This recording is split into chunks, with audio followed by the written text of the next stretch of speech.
Oi, boa noite. Hoje é dia 18 de novembro. A gente está no segundo encontro do grupo Psicologia e Arte. E o tema desse encontro é o artigo desse livro, O Espírito na Arte e na Ciência. O capítulo se chama Psicologia e Poesia. Semana passada a gente estudou a relação da psicologia analítica com a obra de arte poética. Então eu vou fazer uma apresentação para...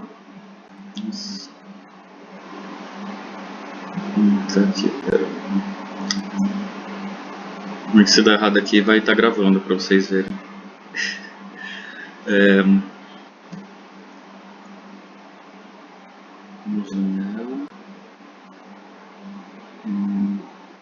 Tá vendo? Ó, quem tá vendo na gravação, tá vendo como esse programa não tá me ajudando. Então vamos assim, de ecrã inteiro. Se vocês pararem de escutar ou acontecer alguma coisa, me avisem, tá? Que é pra eu saber.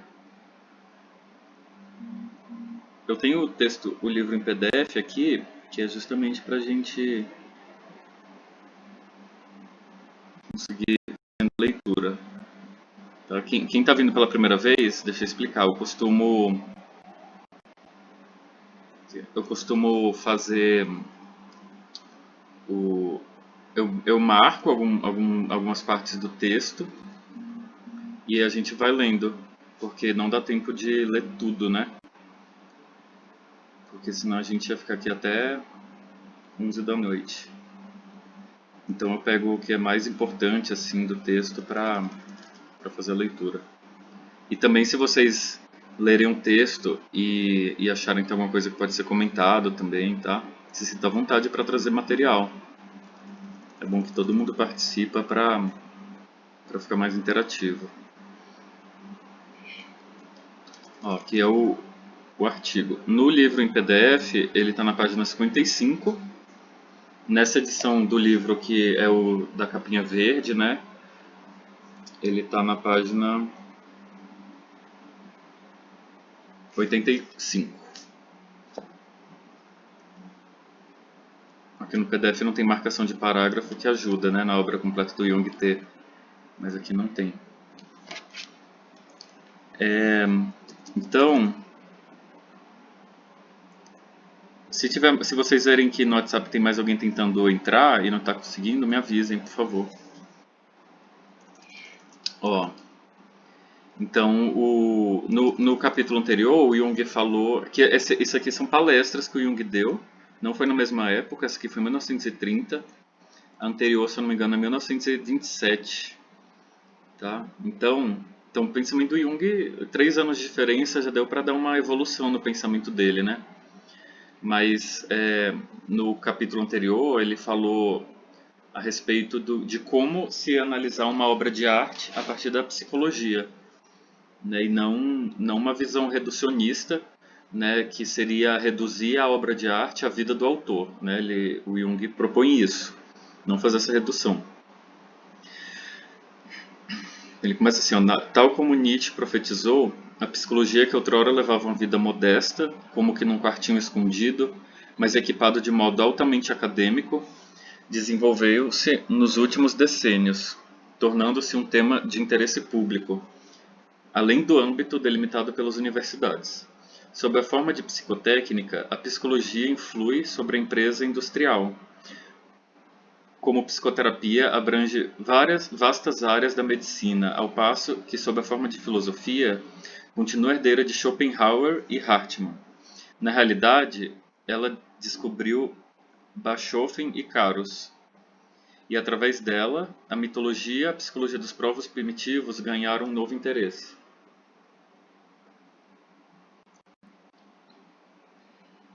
Ó, tem gente entrando. Então, aqui o Jung ele fala da origem da psicologia, né? Geralmente na faculdade de psicologia se fala muito no laboratório de Wundt como sendo origem, e no caso da psicoterapia em si, se costuma falar quando no caso da psicoterapia se costuma falar na origem com Freud, né? Que seria o primeiro psicoterapeuta no sentido moderno que a gente tem. Mas o Jung ele remonta as histórias da psicologia para antes disso, né? A filosofia que está por trás da psicologia, como Hartmann, né? Que ele citou o próprio Nietzsche. Então então acho interessante fazer esse estudo, né? Que a psicologia, ela na verdade vem desde a época dos gregos, já se estudava psicologia também. Não a psicologia como é a moderna, mas já se estudava. Deixa eu fechar isso aqui para parar de notificação. E assim, eu vi no grupo que vocês estavam se apresentando, né? Como eu propus para a gente fazer as apresentações no grupo, para não tomar tempo do estudo, porque senão eu acabo me estendendo muito. E eu achei bem bacana a apresentação de vocês lá, tá? Achei muito legal.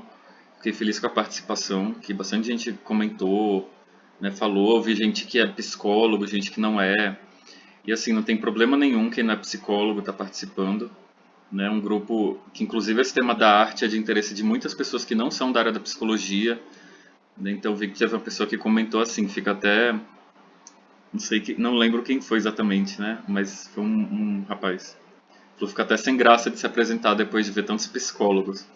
Mas a gente que é psicólogo não é a última Coca-Cola do deserto, não. A gente também está aprendendo. Então, é isso só para também ficar registrado. Mas voltando aqui, então o Jung, ele... viu, gente, a qualquer momento vocês podem interromper para perguntar alguma coisa, tá? Eu não quero ficar falando sozinho, não. Então, assim, o Jung ele sempre faz essa reconstrução da psicologia. Em diversos momentos na obra dele, a gente vê isso. Né? Schopenhauer, todos esses foram influências para Jung. Schopenhauer, Hartmann, Carl Gustav Caros foi bem importante para Jung, que são filósofos românticos, né? O Caros é um filósofo do romancismo alemão. O Hartmann já tinha uma noção de inconsciente muito semelhante à noção de inconsciente coletivo também. E tem toda uma tradição intelectual alemã que fala a conceitos bem próximos do que o Jung chamou de inconsciente coletivo. Inclusive o Hartmann, o Schopenhauer mesmo, que ele fala da vontade, né, o mundo como vontade. Então é até surpreendente, né? Como fala o Sono Chandazami, né? Ele fala assim que é surpreendente que o termo inconsciente coletivo só apareceu na obra do Jung e não nessa filosofia alemã que já existia antes do Jung. Porque o que eles falavam era praticamente a mesma coisa do que o Jung chama de inconsciente coletivo. Tá? Mas o Jung ele ficou famoso por ter sido o primeiro a utilizar desse nome inconsciente coletivo. Então, o Jung ele não descobriu o inconsciente coletivo. Ele reuniu os estudos que já estavam sendo feitos e aí sistematizou como uma psicologia de fato, né?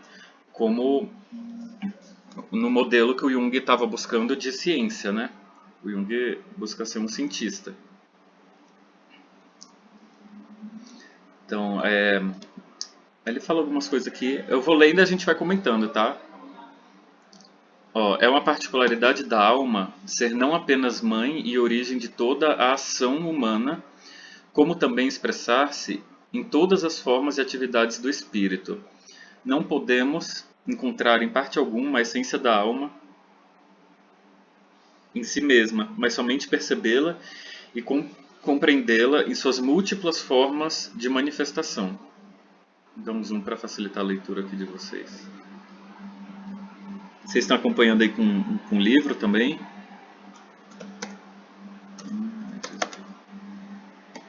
Se não tiver, não tem problema. Então vocês veem, né? O Jung fala assim, que acessar a essência da alma em si não se consegue, é através das representações, né? Das imagens. Que isso aqui, às vezes, tem uma certa confusão do conceito de arquétipo e de imagem arquetípica, né? Os arquétipos, eles são como as preconcepções do Kant, né? Eles são incognoscíveis. Mas a influência do Jung, né? O Kant, uma das principais influências. O Kant é o filósofo do Jung, de acordo com ele. Então, o arquétipo em si, ele é incognoscível, ele é só uma forma vazia de conteúdo que a gente percebe essa universalidade do arquétipo a partir das manifestações, que são as imagens. E aí que também entra a arte, né? Porque todas as formas e atividades do espírito, né, como fala aqui, né, a gente pode ver como uma representação da alma, né, da totalidade. Então, ó, por isso, o psicólogo é obrigado a adentrar em vários domínios, deixando o castelo seguro de sua especialidade. E isto não como pretensão ou diletantismo, mas por amor ao conhecimento em busca da verdade. Então, todo campo de ciência humana é também um campo da psicologia. O Jung ele não separava a psicologia social da psicologia individual, da psicologia clínica. Ele não fazia separação. Hoje em dia se gosta de falar, psicologia biopsicossocial. Para Jung não precisa, é só a psique. Na psique está incluído o bio, o psico e o social. O self ele é biopsicossocial, mas a gente não precisa ficar falando que é biopsicossocial, porque já é psique em si. Mas é uma palavra que está na moda usar, né? Biopsicossocial. Mas que assim na leitura de Jung não precisava, né? É inseparável o biológico, o psíquico e o social. E, e todo material de cultura, né, é expressão da psique também. É produção humana, expressões da psique. Ou, falando do psicólogo, né, o médico, na época a psicologia estava dentro da medicina, né, então ele fala, ó, ele não conseguirá limitar a alma à estreiteza do laboratório e do consultório médico. Deverá persegui-la em domínios talvez estranhos a ele, onde quer que ele atue de modo evidente.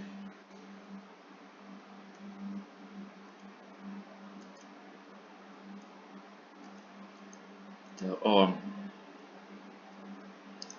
então é aquele assunto, o Jung retoma o mesmo assunto do capítulo anterior, que é como estudar a arte, né? Como estudar a arte.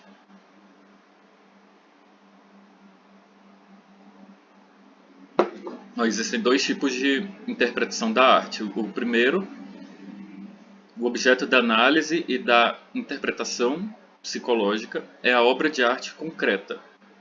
O segundo trata-se da abordagem do ser humano criador como personalidade única e singular. Então, são duas formas de entender o processo artístico. Estudar a arte em si, né, como uma representação da psique, ou estudar a biografia do autor, né? Quem que é esse autor que fez a arte? Que no capítulo anterior, se vocês assistirem a gravação ou então lerem, ele aprofunda bastante nesse tema, né? Que é aquela ideia, por exemplo, de que os artistas, por exemplo, né, o Van Gogh, a gente sabe que o Van Gogh ele era psicótico, né? Ele era psicótico. Aí o Jung fala assim, eu não posso dizer que a obra de arte do Van Gogh se deve a nada menos do que a psicose dele, ou a neurose dele, ou de qualquer artista. Porque se for assim, a obra de arte nada mais é do que uma psicose. E nada eu vou entender sobre aquela obra de arte que fala com tantas pessoas. Né, que nesse artigo agora ele vai aprofundar mais nisso, né, da arte como uma comunicação. Eita, saiu do lugar.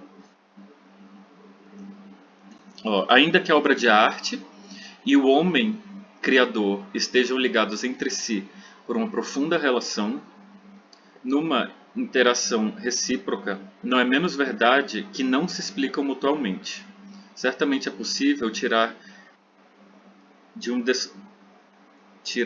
de deduções válidas no que concerne ao outro, mas tais deduções nunca são concludentes. No melhor dos casos, exprimem probabilidades e interpretações felizes, e não passam disso. Quando Fausto exclama, as mães, isso soa tão estranho. O que sabemos da relação particular de Goethe com sua mãe deixa transparecer alguma coisa, mas isto não nos permite compreender o modo pelo qual uma fixação materna pode engrandar num Fausto, mesmo com intuição profunda, nos leva a pensar que os laços maternos desempenharam no homem que foi Goethe um papel significativo, deixando particularmente no Fausto traços reveladores. Ou seja, né, complexo materno todos temos, pessoas com fixações maternas tem muitas, né, nos consultórios a gente vê, principalmente no consultório, a gente tem esse contato, né, nós que somos terapeutas, mas quantos dessas fixações maternas criaram um Fausto, né? Quantos? Até hoje só conheço um. É a mesma coisa quando Freud vai analisar o Leonardo da Vinci, ou então Moisés de Michelangelo. O Freud ele reduz, né, por exemplo, do Leonardo da Vinci a homossexualidade a obra do Leonardo da Vinci é a homossexualidade dele. Ele faz essa redução, mas assim, isso não torna todos os homossexuais artistas, né?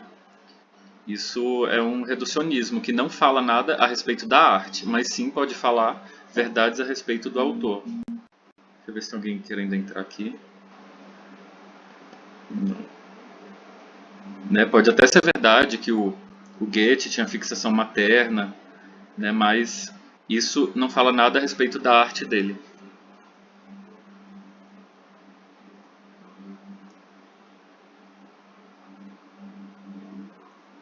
Ó, ele dá outro exemplo aqui, né? Por outro lado, é impossível, a partir do anel de Nibelungos, perceber ou deduzir com segurança o fato de que Wagner se sentia atraído por homens travestis. Mas a partir daí podemos discernir os caminhos secretos que vão dos traços heróicos do Nibelungos ao que havia de morbidamente feminino no homem que foi Wagner. A psicologia pessoal do criador revela certos traços de sua obra, mas não a explica. E mesmo supondo que explicasse e com sucesso, seria necessário admitir que aquilo que a obra contém de pretensamente criador não passaria de um mero sintoma, e isto não seria vantajoso nem glorioso para a obra. E o Wagner influenciou toda a cultura alemã, né? Inclusive na época do nazismo. Foi bem importante pro... Assim, não é que influenciou o nazismo pela filosofia em si, né, pelo que é dito na obra, mas a ópera, né, é que ele gerou... Ele mostrou bem como que era o pensamento alemão na época. O que estava acontecendo no espírito do tempo da Alemanha, antes de surgir o nazismo. Que o Jung mesmo dizia que tinha uma besta loura, né, no inconsciente alemão, prestes a ter uma irrupção. Né, que o povo alemão era o povo mais intelectualmente desenvolvido, né, à base de toda a filosofia europeia, e racionalista, né? E aí o Jung percebeu no inconsciente alemão, atendendo os pacientes, que existe algo de muito primitivo nos alemães. Aí irrompeu, né, no Hitler. E a arte que tinha na Alemanha anterior a isso já estava indicando esse caminho, né? Como um retorno ao paganismo, né? Que a Alemanha ela foi cristianizada muito tarde, comparando com outros países da Europa. A psicologia, porém, só revela encadeamentos causais estritos no domínio semipsicológico dos instintos e reflexos. Mas quando começa a vida anímica, isto é, quando abordamos os complexos, a psicologia deve contentar-se em fornecer descrições pormenorizadas dos acontecimentos, oferecendo imagens matizadas de tramas cuja sutileza é quase sobre-humana.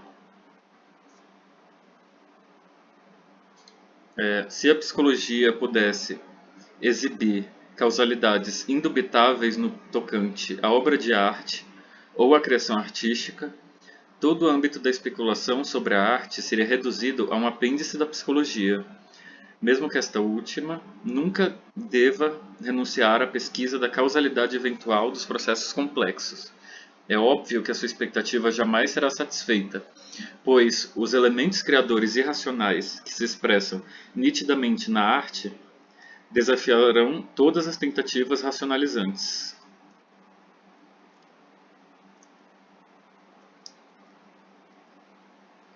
Agora entrando no que o Jung fala realmente a respeito da arte.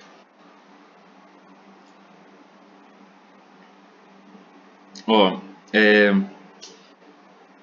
o Jung, ele fala de dois modos de criação artística. Viu, gente? Aqui ele já vai falar como que é a criação artística, tá?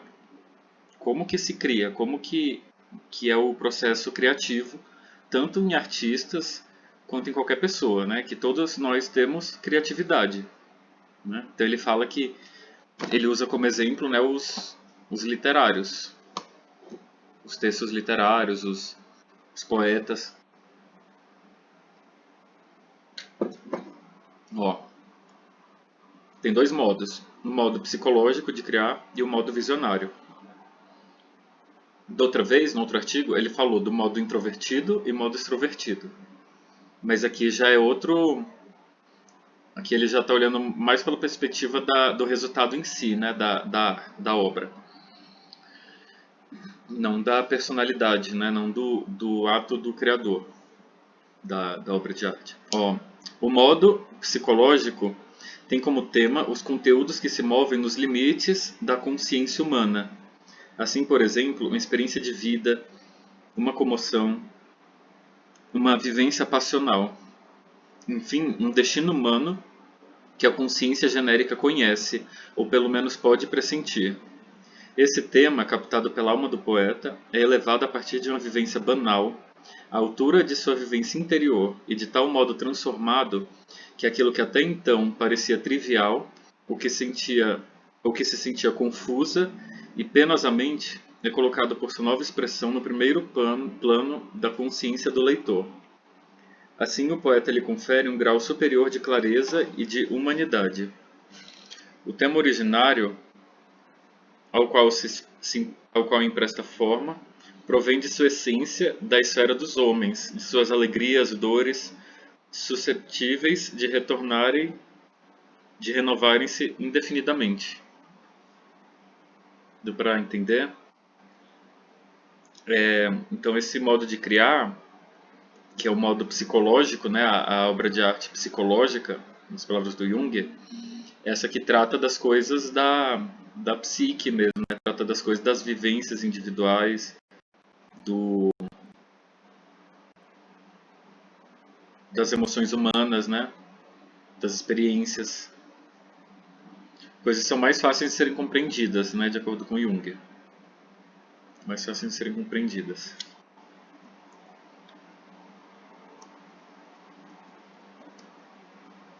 Então ele fala assim, por exemplo, Fausto apaixonado por Margarida, né? São temas humanos.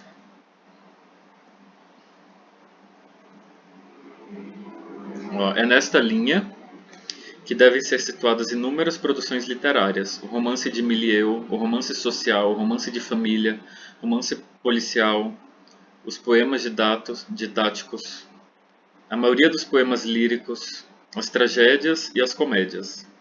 Qualquer que seja, em cada caso, sua forma artística, os conteúdos do modo psicológico de criar provêm sempre do domínio da experiência humana, do primeiro plano de suas vivências anímicas mais fortes. Se chama tal criação artística de psicológica é pelo fato dela mover-se sempre nos limites do que é psicologicamente compreensível e assimilável.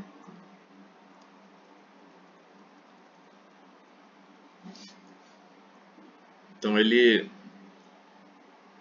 continua. O abismo entre o primeiro e o segundo Fausto também separa do modo psicológico do modo visionário da criação artística. Nesse segundo modo, tudo se inverte. O tema ou a vivência que se torna o conteúdo da elaboração artística é-nos desconhecido. Sua essência, estranha de natureza profunda, parece provir de abismos de uma época arcaica ou de mundos de sombra e de luz sobre-humanos. Esse tema constitui uma vivência originária que ameaça a natureza, ferindo-a em sua fragilidade e incapacidade de compreensão.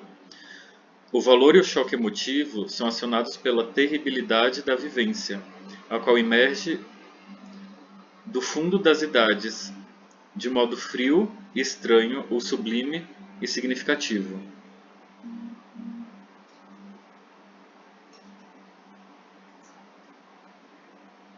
Acho que alguém está pedindo para entrar.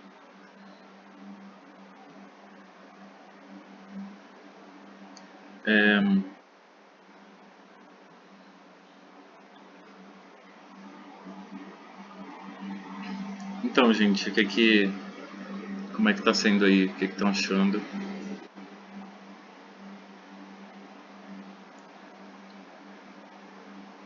Vocês estão aí ainda?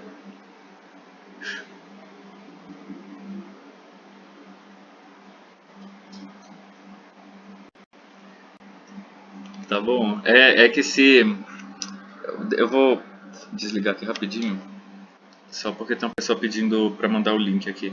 É porque se eu fico falando sozinho, aí às vezes fica só leitura assim, corrida, né? E fica um pouco chato, né? Também pra vocês ficarem escutando. Então qualquer dúvida, qualquer coisa pode me falar, pode comentar também. Vocês que têm experiência com arte, né? Às vezes tem algumas contribuições, né? Mas vou mandar aqui o link para.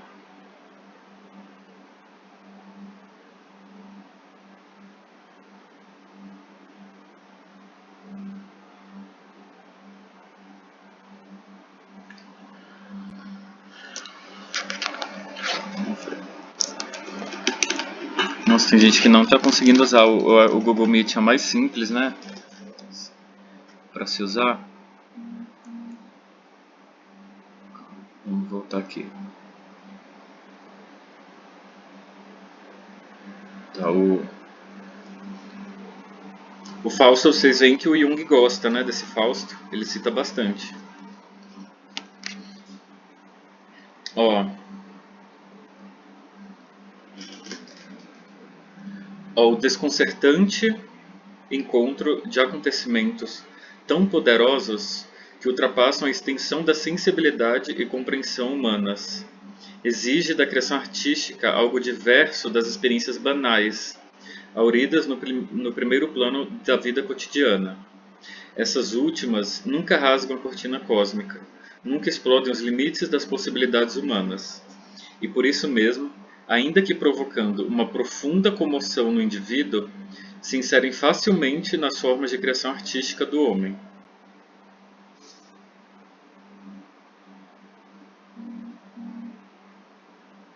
A forma visionária a qual já nos referimos rasga de alto a baixo a cortina na qual estão pintadas as imagens cósmicas, permitindo uma visão das profundezas incompreensíveis daquilo que ainda não se formou.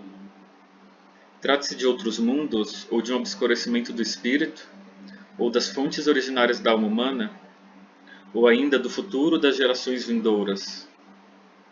Então, não podemos responder essas questões nem pela afirmativa e nem pela negativa. Interessante, né?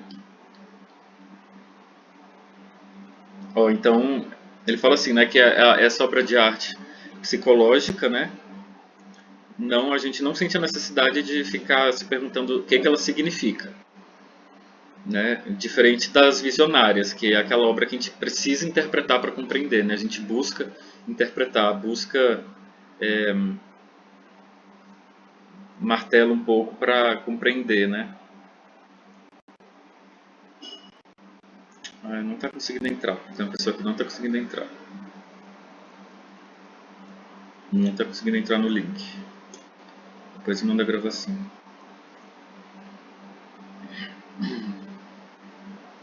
Com efeito, somos levados a supor, especialmente hoje, sob a influência da psicologia freudiana, que através dessas obscuridades, ora grotescas, ora repletas de pressentimentos profundos, devem figurar experiências pessoais, a partir das quais seria possível explicar a visão singular do caos do artista, e também através das quais se confirmaria a impressão de que o poeta teria tentado dissimular suas vivências pessoais. Desta tendência explicativa a suposição de que poderia tratar-se de uma criação mórbida e neurótica não vai um passo. Isto seria justificável se o tema visionário se ativesse a particularidades observáveis na fantasia dos doentes mentais. Por outro lado, os materiais fornecidos pelos psicóticos são ricos e de alcance significativo que apenas poderemos encontrar nas produções dos gênios. Então, o Jung ele fala assim, né, que existe um paralelo, né, entre, apesar de não poder reduzir a obra de arte a uma psicose, por exemplo, nesse caso de obra de arte visionária, dos poemas, né, visionários, o... ainda assim existe uma correlação, né? Qual que é a diferença do louco para o artista? Da outra vez eu perguntei isso. Então é o que o Jung vai responder aqui. Ó, imagina-se, por exemplo, que aquela experiência foi um acontecimento amoroso, cujo caráter moral ou estético era incompatível com a personalidade total do artista, ou pelo menos com a ficção do consciente. Por esse motivo, o eu do poeta teria tentado reprimir e tornar invisível, isto é, inconsciente, a referida experiência, ou pelo menos seus aspectos essenciais. Isso aqui é basicamente a teoria do sonho do Freud, né? Quem conhece a teoria do sonho do Freud? Alguém conhece? Que ele fala que o sonho é um disfarce, né? O sonho que a gente se lembra é uma fachada e que na verdade o conteúdo do sonho real é o material reprimido, né? O recalcado, que é o material esquecido por ser moralmente incompatível com a consciência, né? Incompatível com a moralidade da consciência, do eu, né? Que depois o Freud vai falar que é o superego, supereu. Então, nessa leitura, então a própria obra de arte seria isso, né? Essa obra de arte visionária, nessa perspectiva freudiana. Nesse sentido, mobilizaria todo o arsenal de uma fantasia patológica, mas como essa tentativa consiste num processo de substituição, sendo portanto insatisfatória, deve repetir-se numa série quase inesgotável de configurações. Desse modo, nasceria a riqueza pululante de imagens monstruosas, demoníacas, grotescas e perversas, de um lado, como substitutivo da experiência não aceita, e de outro, a fim de camuflá-la. Então, a arte seria isso, né? Uma substituição e um disfarce dessas vivências intoleráveis pelo artista. Isso aqui acho até interessante. A Melanie Klein, né, que é pós-freudiana, ela dizia que ela eu não tenho certeza se ela sustentou essa ideia até o final da obra dela, né?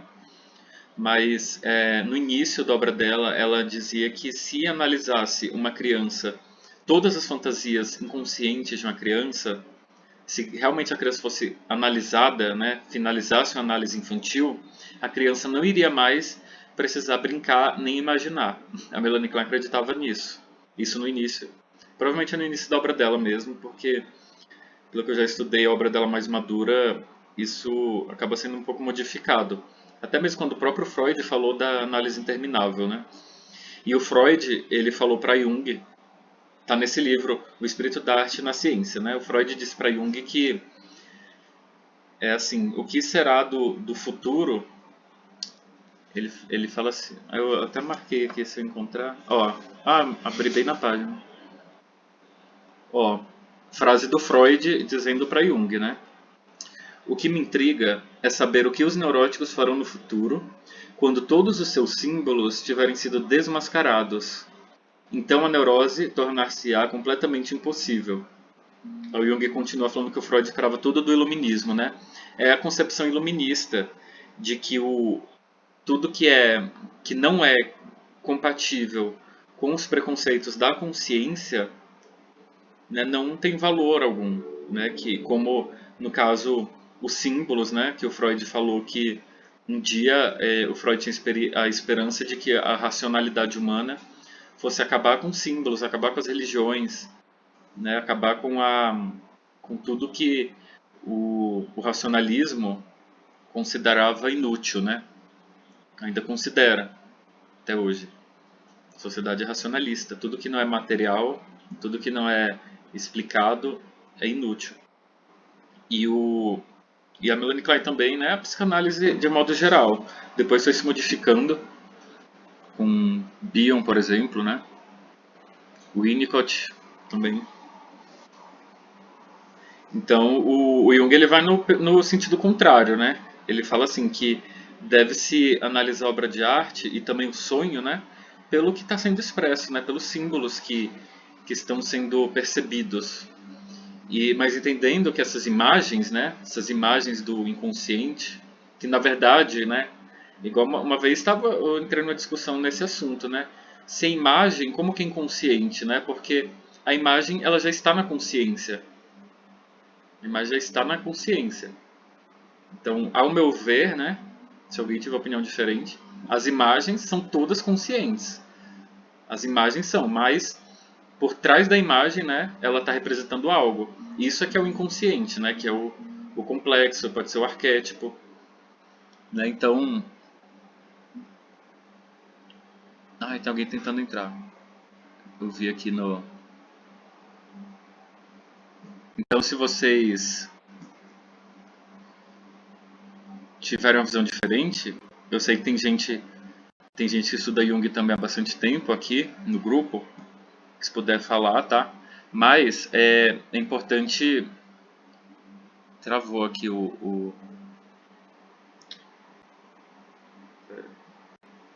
Porque uma coisa que é importante é o mistério, né? O mistério é importante também. Oi.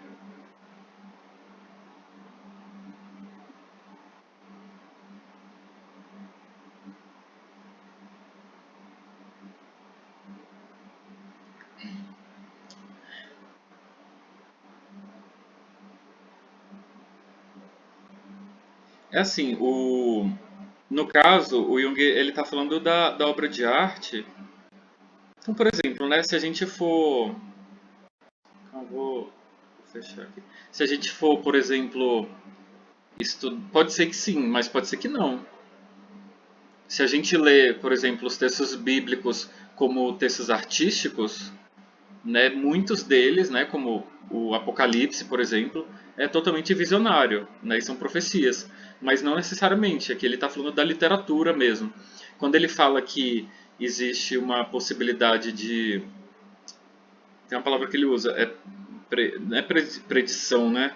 Mas é um adiantamento do futuro, porque a arte ela capta o espírito do tempo, né? O que está acontecendo hoje na sociedade e ela também tem a capacidade de mostrar os caminhos que a sociedade vão tomar. A arte também faz isso. Por isso que é importante se analisar a arte para entender a sociedade.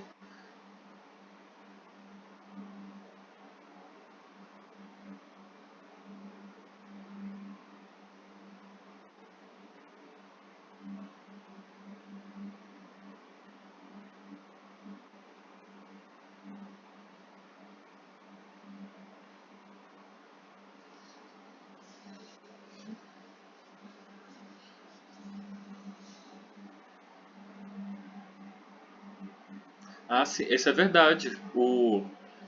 Mais na frente, o Jung fala umas coisas que tem tudo a ver com isso, mas é isso mesmo, muitas vezes quando a obra de arte ela é relevante para a cultura, para a sociedade, muitas vezes ela só consegue ser compreendida depois. Né? Hoje a gente lê, inclusive o próprio Jung, né? Não é uma obra de arte, né? É uma teoria, uma ciência, mas hoje se lê Jung e se reconhece o quanto que ele tem a ver com a nossa cultura de hoje, né? Então, é preditivo em qual sentido, né? Como a humanidade já está caminhando para algo, o artista ele consegue captar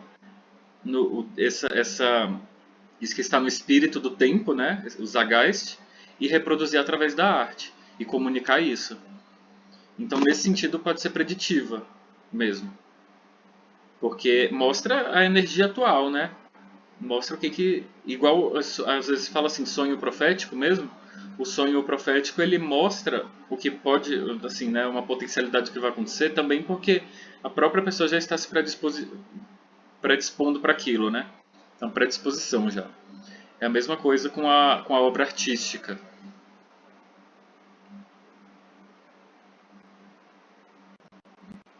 Valeu. Mas ele fala mais disso, tá? Nesse artigo é bem interessante como que o Jung vai desenvolvendo esse assunto, inclusive dessa arte que está à frente do tempo. Né? Ele cita isso. Ó, isso aqui a gente já falou, né? Ó, a arte, né? Não é algo de derivado nem secundário e muito menos um sintoma. É um símbolo real, a expressão de uma essencialidade desconhecida. O símbolo, o que é símbolo para Jung, né? O símbolo é a melhor expressão de algo desconhecido. Isso é o símbolo para Jung. Então, por isso que eu falei da imagem, né? A imagem, ela pode ser interpretada como símbolo também. Mas a imagem, ela também carrega um mistério, né? A imagem tem um mistério por trás. A gente não pode ficar só com a imagem. Ah, fique com a imagem. Não, também precisa ser interpretado. Jung falava que os símbolos precisam ser interpretados para ampliar a nossa capacidade de compreensão, né, em qualquer sentido. E o Jung fala assim, a gente não precisa se privar, ele fala que o psicólogo precisa entender qual que é qual que é o que está motivando, qual é o tema que está por trás da expressão artística. Né? Isso o psicólogo pode fazer, de acordo com Jung, né? Nesse sentido simbólico.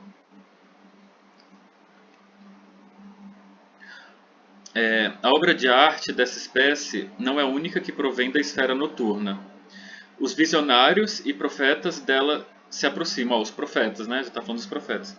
Como diz, que é a questão aí da predição, né? Como diz com muito acerto Santo Agostinho, e subíamos ainda cogitando interiormente, conversando e admirando as tuas obras, e entramos em nossas mentes e a transcendemos, atingindo a região da fecundidade que não falha, onde alimentas eternamente Israel com o alimento da verdade e onde a vida é sabedoria. Tá? É a fonte aí que o Santo Agostinho está falando, né, desses conteúdos visionários, né? Que é o próprio Santo Agostinho, né, como cristão, fala que é Deus, né? Que é também uma imagem do próprio self, né, uma imagem do inconsciente coletivo, de acordo com Jung. Né? É também nessa esfera que incorrem os grandes malfeitores e os grandes destruidores que obscurecem a face de uma época, e também os dementes que se aproximam demasiadamente do fogo. Né? Isso é o inconsciente coletivo. Né? O inconsciente coletivo, todo que é visionário, esse contato com o inconsciente coletivo, ele tem um caráter de luminoso, que é uma palavra também que é um conceito do Kant. Né? Luminoso é aquele sentimento de espanto pela grandiosidade de algo. É o sentimento de sagrado também. Só que ele é também aterrorizante. O inconsciente coletivo, ele é tanto essas boas-venturas, né? O maná, né? Quem conhece a história do maná do Antigo Testamento, é o alimento que vem do céu, né? O alimento que choveu. O alimento sagrado, né? Ele é também a fonte da destruição, né? A fonte da loucura. Ó, quem de vós poderia habitar junto ao fogo devorador? Quem de vós junto ao ardor eterno? Disse com toda razão. Deus começa por tornar louco a quem quer perder. Então, continua. Por mais obscura e inconsciente que seja essa esfera, não se pode julgá-la desconhecida, pois sempre se manifestou em todos os tempos e lugares. Para o primitivo, é um elemento natural e constitutivo de seu mundo e da imagem que tem dele. Apenas nós a excluímos por temor à superstição e afastando a metafísica, a fim de construir um mundo de consciência segura e manejável, dentro do qual reinam as leis da natureza, da mesma forma que as leis humanas reinam no estado bem ordenado. Então, o racionalismo, né, afastou a gente do conhecimento do inconsciente coletivo, né, que antes ele era conhecido através dos mitos, né, das crenças das pessoas, e a gente afastou disso por causa do racionalismo, né? Para quê? Para ter uma segurança. O Jung fala assim que a consciência humana ela foi construída com muito esforço, né, para a gente chegar ao grau de consciência que a gente tem, e também abrindo mão da própria natureza humana. Grande parte da nossa natureza ficou para trás e ficou inconsciente. A natureza humana é inconsciente por causa desse autodesenvolvimento intelectual do ser humano, né, no sentido de desenvolvimento da unilateralidade da consciência. Deixa eu ver se tem alguém tentando entrar aqui. Ele podia dar um alarme, né, se alguém tentasse entrar.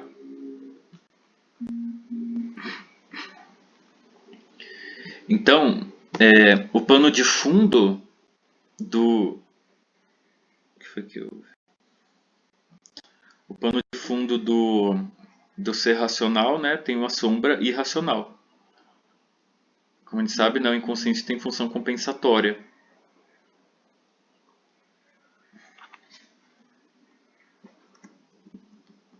Mas o poeta discerne às vezes as imagens do mundo noturno, os espíritos, demônios e deuses, os emaranhados secretos do destino, assim como a intencionalidade supra-humana e as coisas indizíveis que se desenrolam no pleroma. Tá vendo, o Jung ele está usando diversas imagens aqui, né?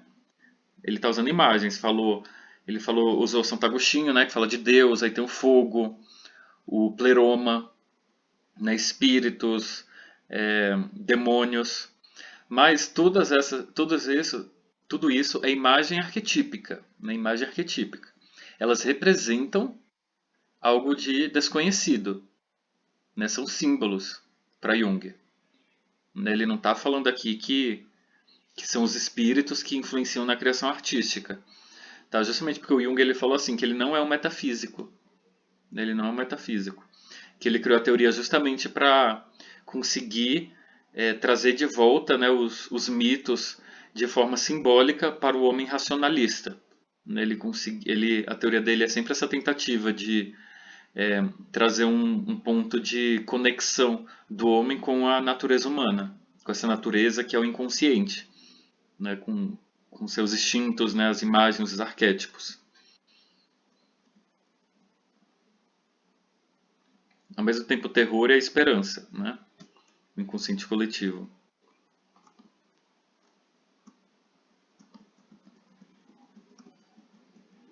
Alguém quer perguntar alguma coisa a respeito desse tema do inconsciente coletivo? Algum comentário para fazer?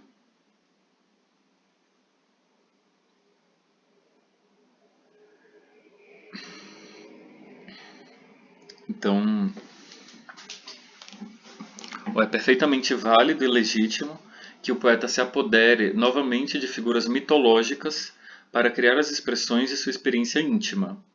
Nada seria mais falso do que supor que se recorre, neste caso, a um tema tradicional. Ele cria a partir da vivência originária, cuja natureza obscura necessita das figuras mitológicas, e por isso o artista busca avidamente as que lhe são afins para exprimir-se através delas. Quando nós temos uma experiência com o luminoso, a gente busca uma explicação mitológica, tá? Isso é natural do ser humano.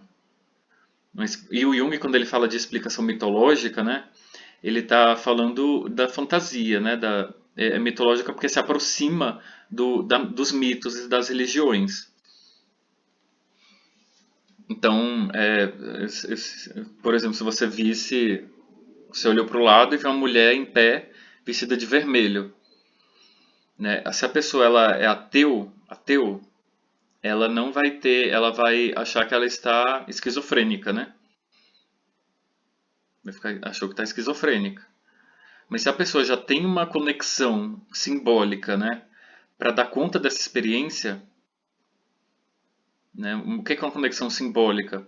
É algo que pode ser uma filosofia, pode ser uma religião, né? Ela vai olhar e vai dar um nome para aquilo, ela vai dar um significado para aquela experiência.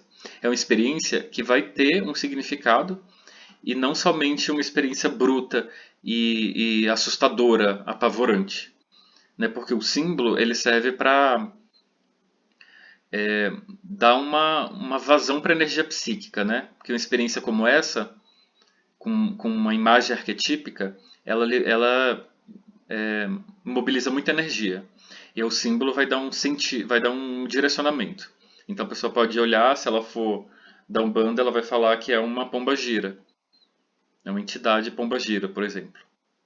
E aí aquilo ali pode ser e ela vai aprender a lidar com essa imagem do inconsciente, né? Essa imagem arquetípica.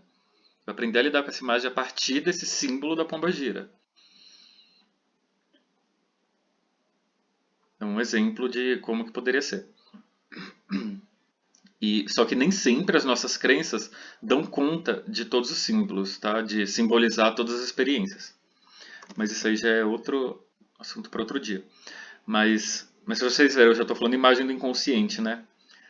Depois eu vou conversar com alguém para ver o que outras pessoas pensam a respeito disso, né? De ser a imagem do inconsciente mesmo. Para mim não é. Ó, a vivência originária é um pressentimento poderoso. Ó, pressentimento, né? Que quer expressar-se um turbilhão que quer expressar-se. É um turbilhão que se apodera de tudo o que se lhe oferece, imprimindo-lhe uma forma visível. Mas como a expressão nunca atinge a plenitude da visão, nunca esgotando o que ela tem de embarcável, o poeta muitas vezes necessita de materiais quase monstruosos, ainda que para produzir apenas aproximativamente o que pressentiu. Essa palavra aqui, acho que hoje em dia não se usa mais, né? Aproximativamente. Aproximadamente o que ele pressentiu.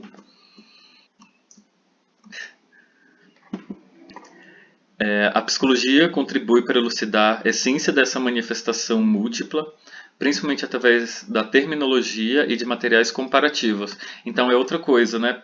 Que o Jung, isso faz parte do método do Jung, material comparativo. Ó, vou voltar aqui para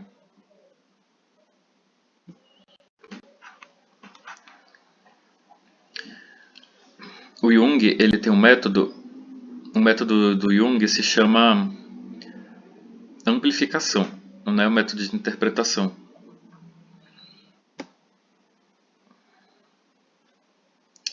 O, quando o Jung começou a atender os pacientes psicóticos e também analisar os sonhos dele mesmo, dos pacientes, né, ele percebeu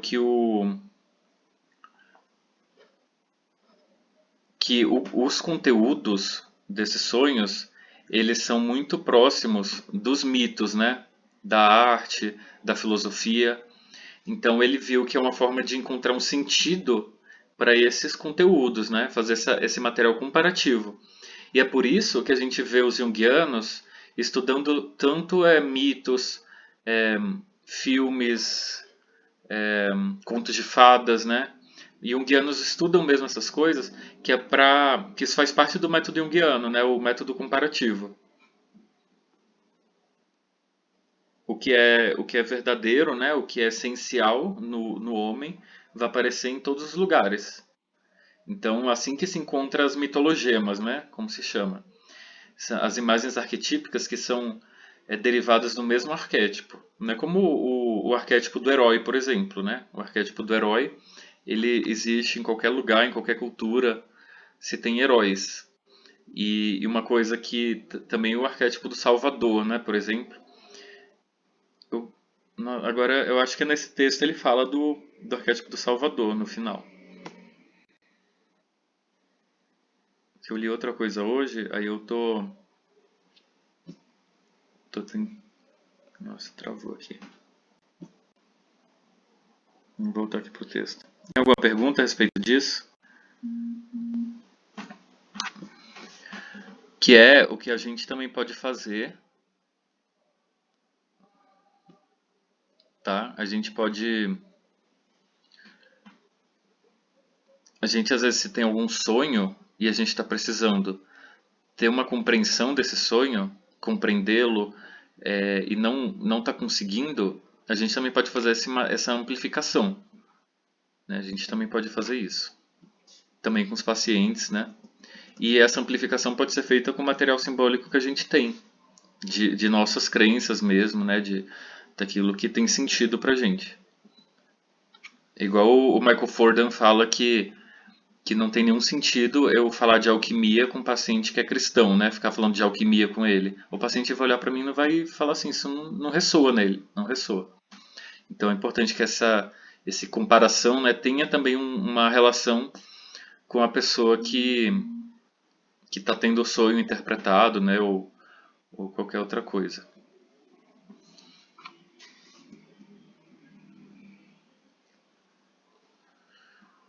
Nossa, estou no livro errado aqui.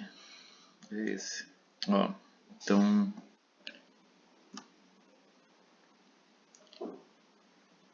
ó, o que aparece na visão com efeito é uma imagem do inconsciente coletivo, a saber, da estrutura inata e peculiar dessa psique, que constitui a matriz e condição prévia da consciência.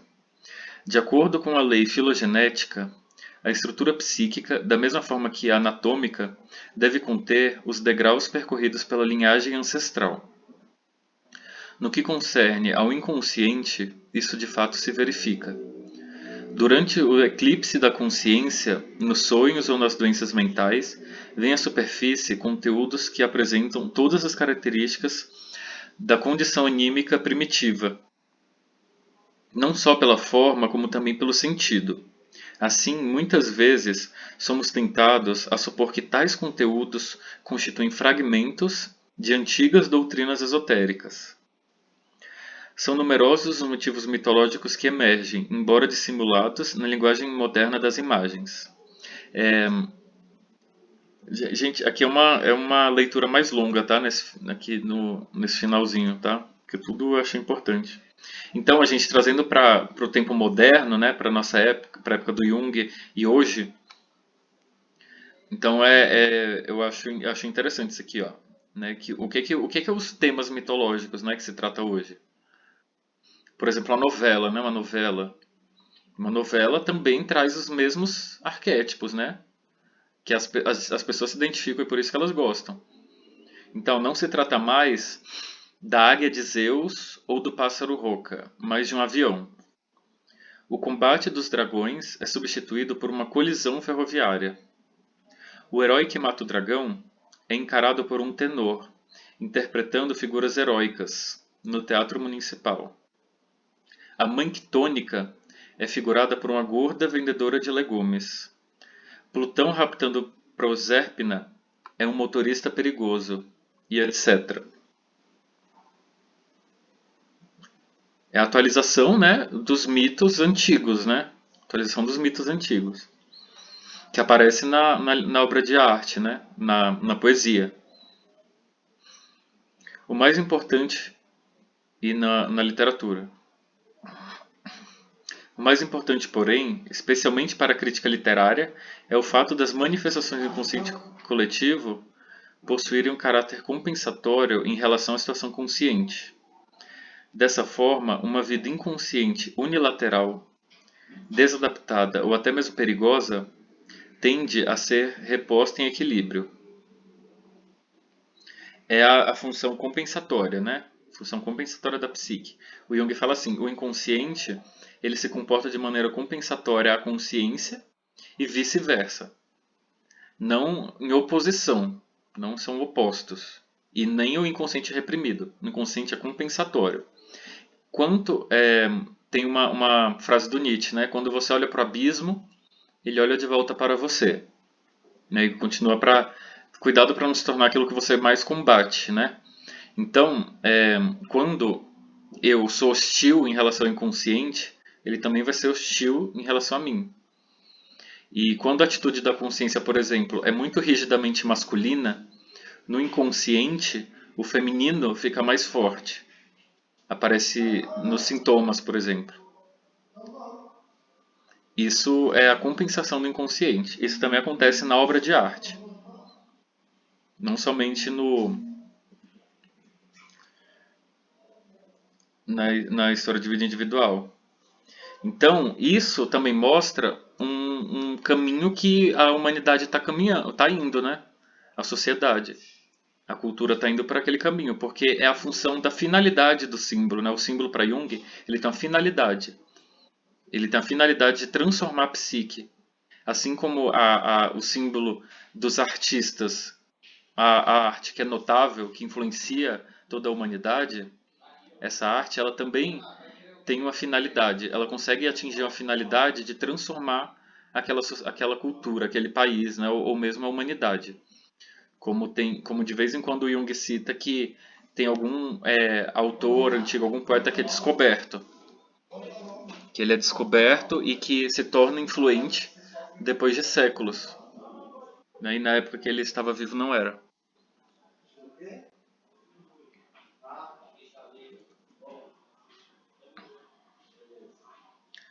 É, alguém quer perguntar alguma coisa a respeito?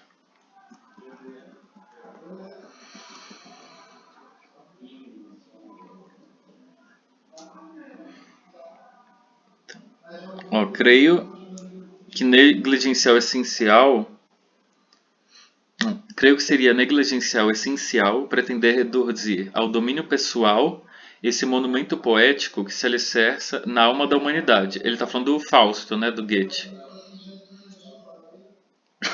É da alma da humanidade, o Jung fala, né? Não é individual. O Fausto, né, o Goethe, ele foi o porta-voz do inconsciente coletivo, porta-voz do espírito do tempo, quando ele criou o Fausto. Sempre que o inconsciente coletivo se encarna na vivência e se casa com a consciência da época, ocorre um ato criador que concerne a toda a época. A obra, então, a obra é, então, no sentido mais profundo, uma mensagem dirigida a todos os contemporâneos. Então, tem até uma noção também no estudo dos artistas plásticos, né? Eles buscavam representar o movimento que eles estavam, né? Então, os artistas do cubismo, né? Eles buscavam representar de maneira mais próxima possível o estilo do cubismo, né? E aqui o que o Jung está falando é que na poesia, na literatura, também acontece isso, né? Mas é de maneira inconsciente. É o próprio inconsciente, né, que é o verdadeiro autor da obra de arte, que tem um porta-voz, que é o artista, né, como o Goethe, e que na verdade ele está falando para a humanidade. É uma obra da humanidade para a humanidade.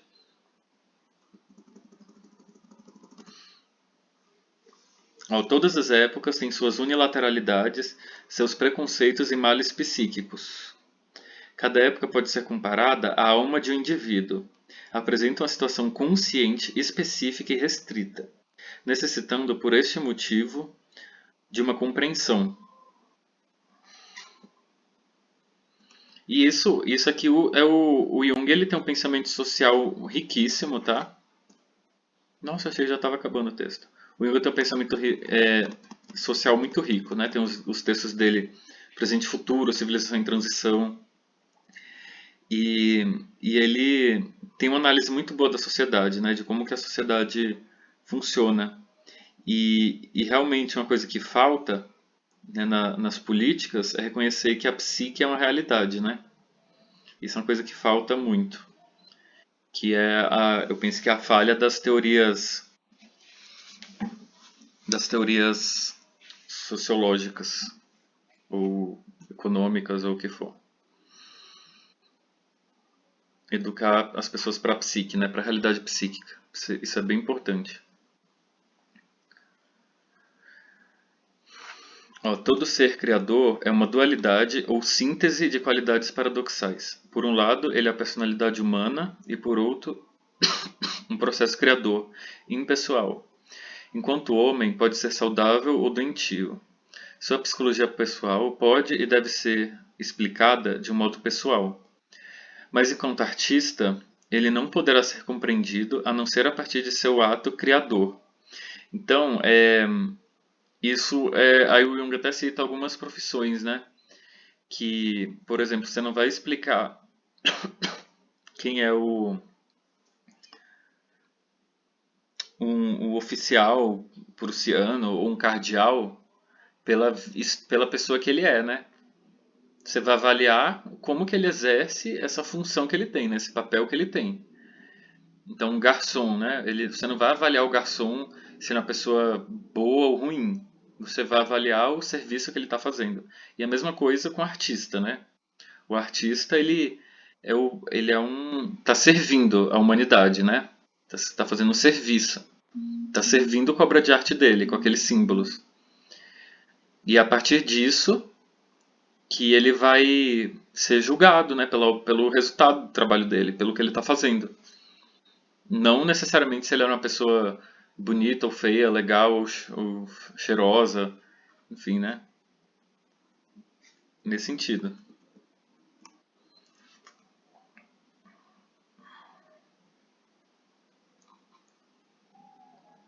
Ó, ainda que o artista se situe nos antípodas da oficialidade, mesmo assim não deixa de existir uma analogia secreta entre eles, na medida em que a psicologia específica do artista constitui um assunto coletivo e não pessoal.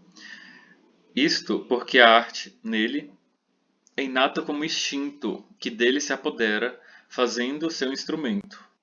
Em última instância, o que nele quer não é ele mesmo enquanto homem pessoal, mas a obra de arte. Enquanto pessoa, tem seus humores, caprichos e metas egoístas, mas enquanto artista, ele é no mais alto sentido homem e homem coletivo, portador e plasmador da alma inconsciente ativa da humanidade. Esse é seu ofício, cuja exigência às vezes predomina a ponto de pedir-lhe o sacrifício da felicidade humana e de tudo aquilo que torna valiosa a vida de um homem comum. Carl Gustav Caros diz: aquele a quem chamamos de gênio se caracteriza por sua maneira especial de manifestar-se.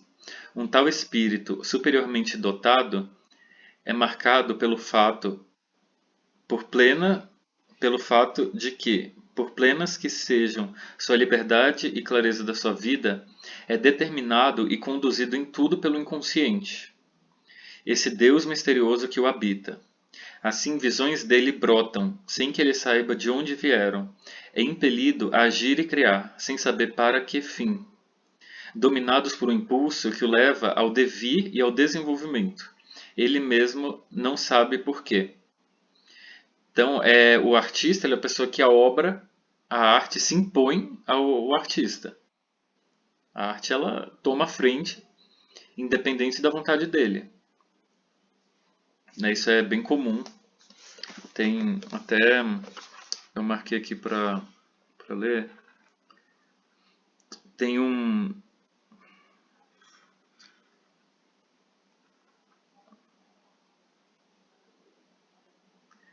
é o, eu salvei aqui. Alguém quer perguntar alguma coisa a respeito? Falar alguma coisa, comentar? Esse livro aqui, calma, deixa eu voltar aqui. Ó,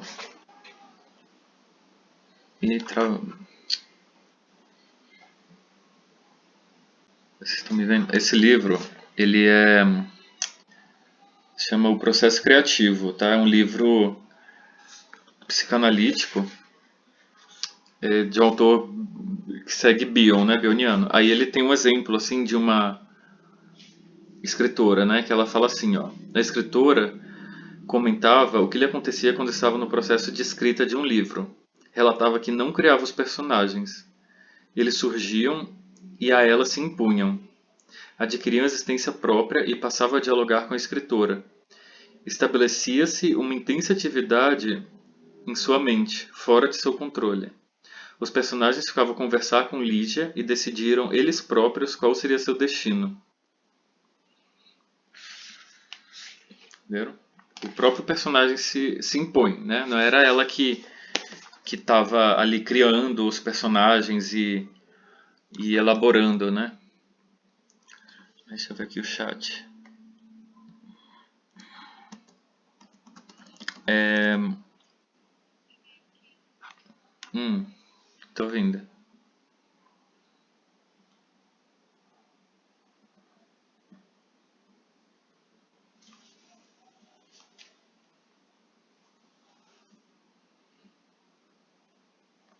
Uhum,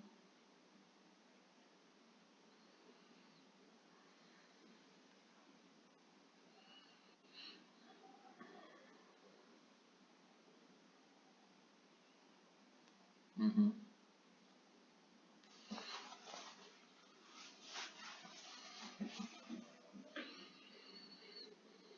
sim.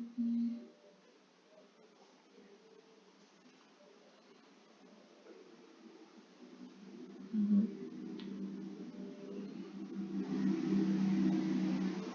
uhum,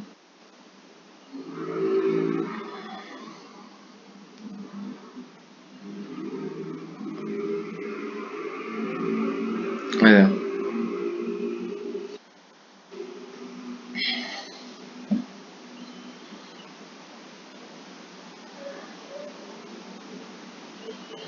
Uhum,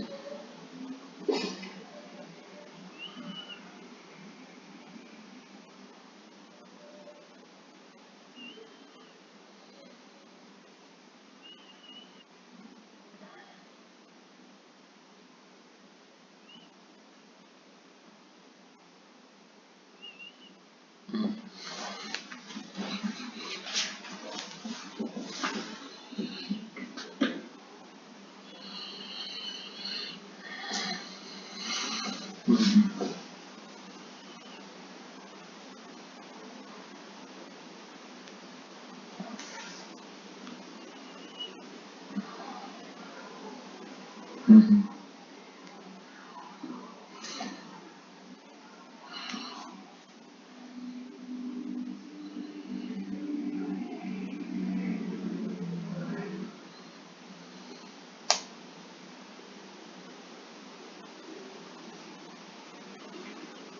uhum.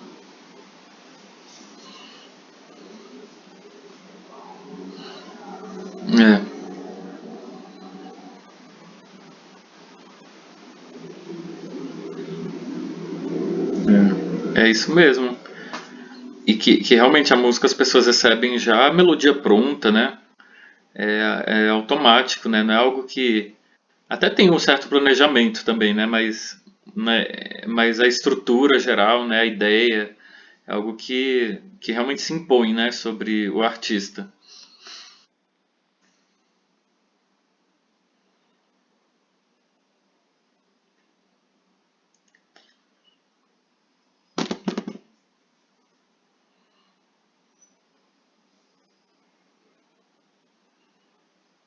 Uhum,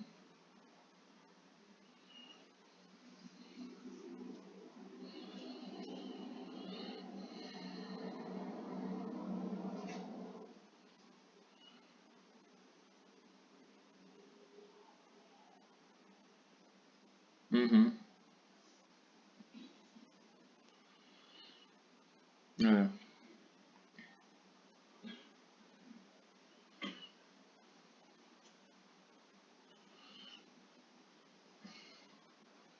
uhum, sim,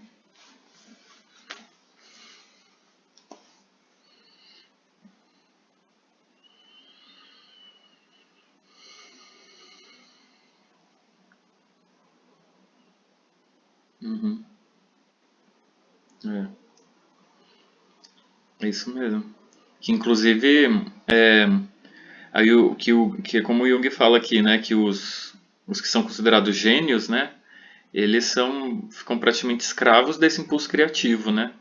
Esse impulso criativo, que é um instinto para Jung, né? A criatividade é um instinto, se torna o centro da vida, se torna tudo para a vida daquela pessoa, né? Então, é nesse sentido mesmo. E realmente a música é interessante entender como que acontece isso da música, né? Na música. É uma pesquisa boa de se fazer também.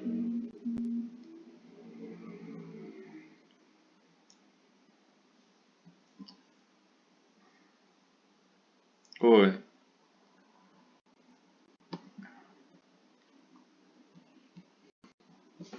Então,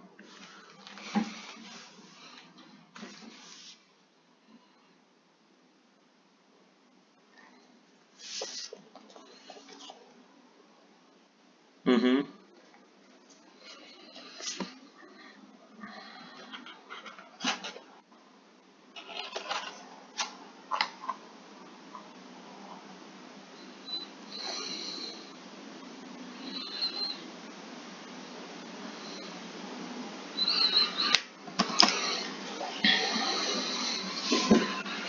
Então, nem sempre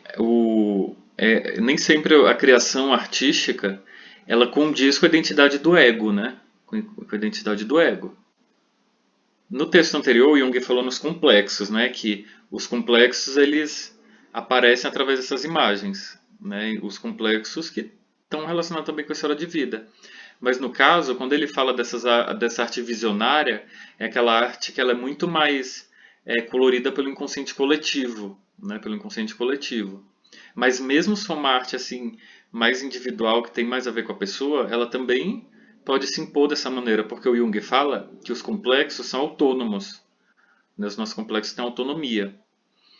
Então é assim como nossos sonhos, eles são criados independente da nossa vontade, mas eles também têm uma ligação com a nossa história de vida. Então nesse caso, né, e não e também tem aquilo, né, que o artista ele pode sim fazer uma obra com um personagem que é totalmente diferente dele, assim, né, não necessariamente tem essa identidade com a pessoa do artista.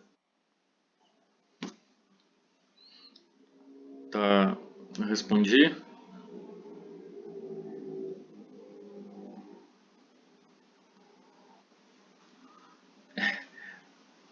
É que mesmo e também mesmo se a pessoa tiver uma se for algo pessoal, né, assim, individual, ainda assim ele se manifesta dessa maneira, né, autônoma.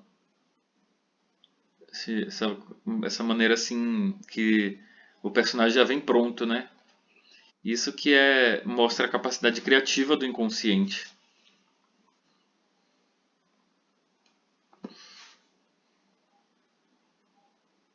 Quer falar alguma coisa, Derlange, ainda?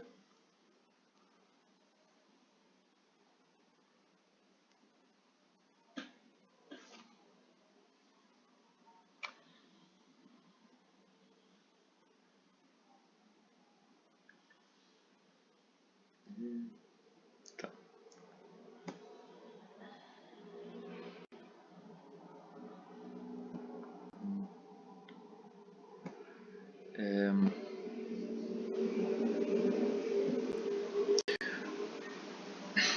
Ó,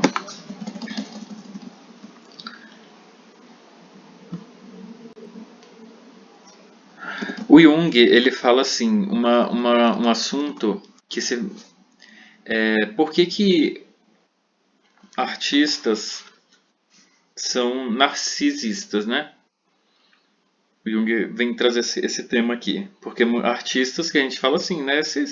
Essas pessoas que vivem pela arte, né? Que a arte se impôs de uma maneira na vida da pessoa que se tornou a própria vida dela, né? Não quem tem a profissão de artista. E ele fala assim, né? Até de ó, vida cheia de conflitos, né? Então, mas é isso que acontece, né? Como o artista, o ego do artista é tão tomado por esses complexos criativos, né? Por esse impulso criativo, o próprio ego ele fica inferiorizado ali. E aí esse narcisismo, né? E muitas vezes uma certa arrogância, né? Ela é uma forma de compensar e trazer mais energia para o ego, tá? É uma explicação aqui da neurose do artista que é narcisista e que tem toda a problemática, né, como a gente vê até hoje, Artistas são extremamente problemáticos assim psicologicamente. Então, não necessariamente o artista ele vai ser mais saudável psicologicamente por ele expressar as coisas do inconsciente, né? Não necessariamente. Inclusive, é até mais problemático, porque o Jung fala,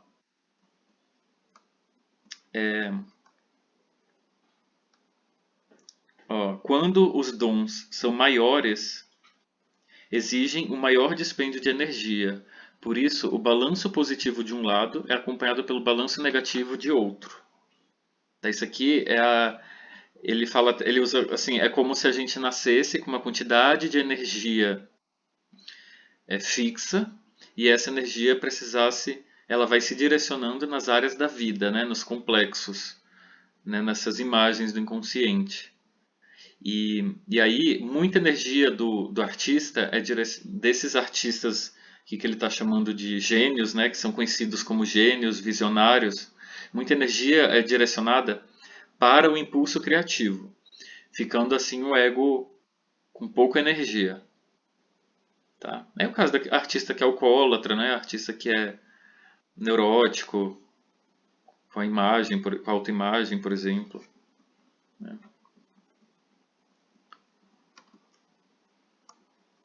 A outra coisa interessante, ele fala assim, a psicologia da criação artística é uma psicologia especificamente feminina, pois a obra criadora jorra das profundezas inconscientes, que são justamente o domínio das mães. Tá? O inconsciente, para Jung, quando a gente fala do inconsciente como a matriz, ele tem essa característica feminina. Tá? Enquanto a consciência, ela tem uma característica masculina, tem um direcionamento masculino. Por isso que os heróis são homens, mesmo que existam heroínas, né? Mas a atitude é essencialmente masculina, essa atitude da heroína ou do herói, que é a tomada da consciência, tem a ver com o pai, né?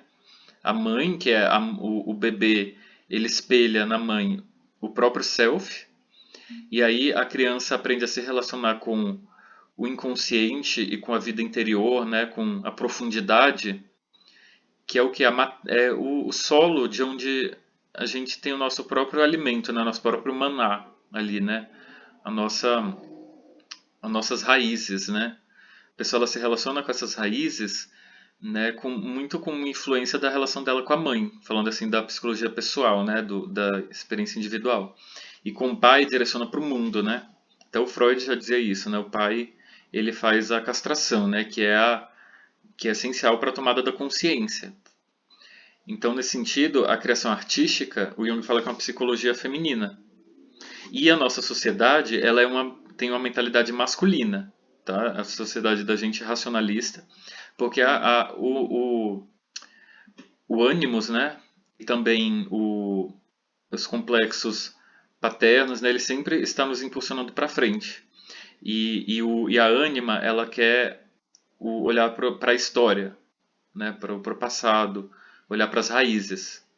Então, essa mentalidade de progresso, né, de avanço, né, é o progresso pelo progresso, os avanços, a tecnologia, tudo está relacionado com ânimos. O ânimos, ele não tem muitas raízes, ele não tem, ele está olhando para o agora e para daqui para frente. Então a psicologia, a arte, ela está mais para esse aspecto da ânima mesmo, do feminino.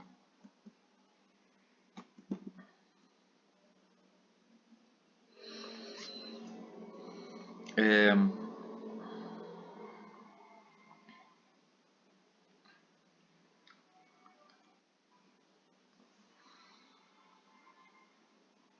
do Matrix, né? Isso mesmo. É bom. É isso mesmo. Uhum.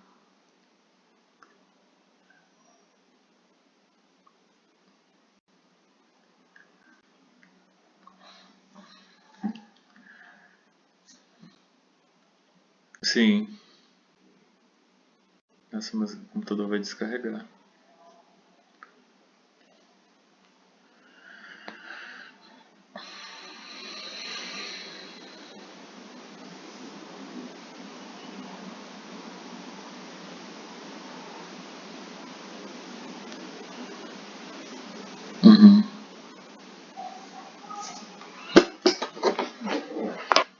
Sim.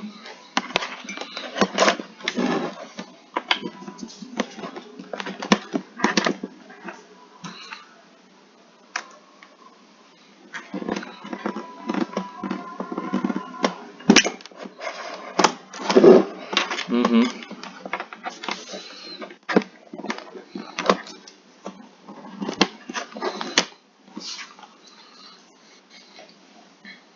Uhum.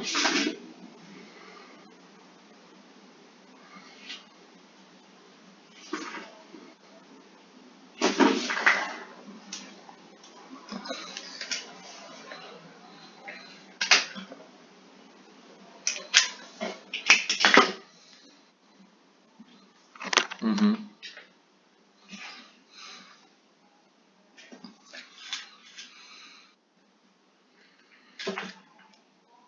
É. Que, inclusive... Então tá. Não, que é, né, aqui no texto é porque eu não li essa parte, mas ele chega a falar isso. O Jung, né, ele compara o comportamento da criança com o do artista, né? Com essa neurose do artista. Ele chega a fazer essa comparação no texto. Eu tenho que pôr o notebook para carregar aqui.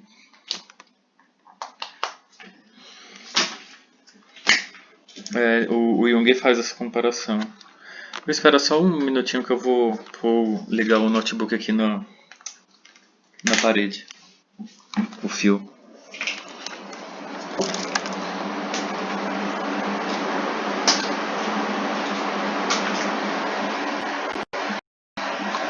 Pronto. Então, mas é isso mesmo, ele faz essa comparação. Que é a mesma fonte, né? A sensibilidade artística, né? Algo feminino também. É a criação. O Jung fala assim que a arte é uma criação. É como se o artista ele estivesse parindo a obra. Por isso também que é o feminino. É...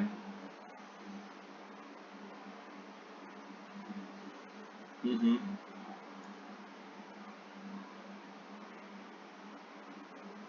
uhum,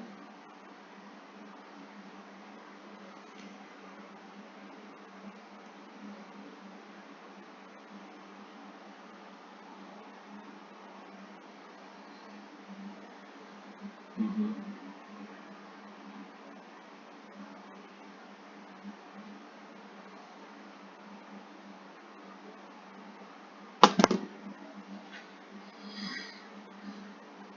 uhum,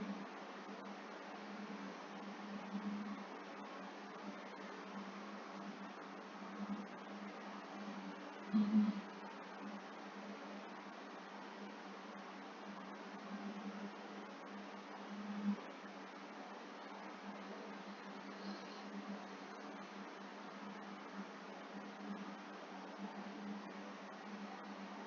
uhum,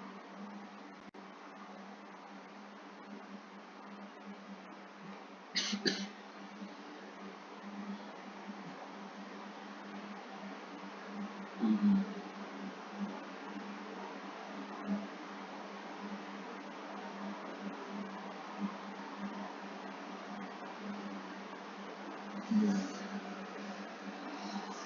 É isso mesmo, as musas, né? Eu não sabia dessa relação da palavra música com musa. Não conhecia, mas é bem isso mesmo, é interessante. Que é justamente, né?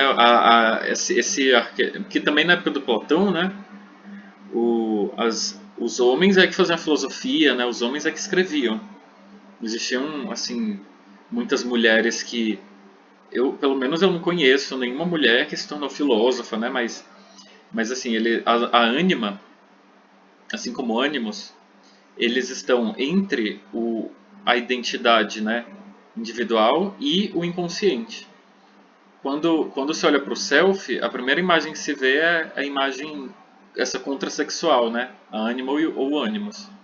Assim como a persona está entre nós e o mundo e as pessoas, né, para essa adaptação externa, a ânima ela está no inconsciente para essa adaptação interna. Então, ela também é esse que faz esse porta-voz, né? Que faz esse médium entre o inconsciente e a consciência. Então, é a música inspiradora mesmo. Faz todo sentido de ser uma imagem feminina. Quando a gente pensa no que é a ânima, de acordo com Jung. Ânima é a própria alma, né? A palavra ânima significa alma.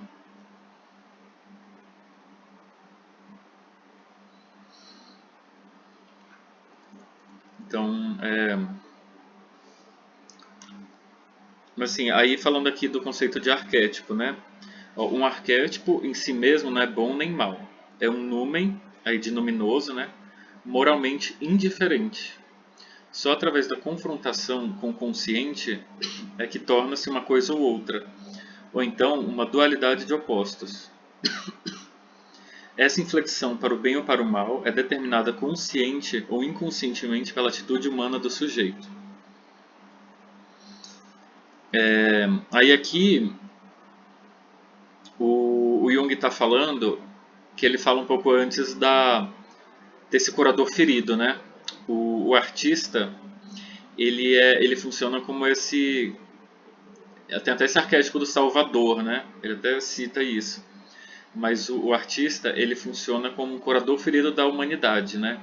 Como tem a compensação, que eu falei, né, o movimento de compensação, o artista ele também vai tentar compensar para trazer algum movimento para a sociedade. Mas isso contra a vontade dele, né? Eu estou falando desses artistas, né? Como sempre tem, não é assim, não é todo artista, né? Mas os visionários, né? Que é o que diferencia esses visionários, né? Dos artistas que não foram tão reconhecidos depois, né?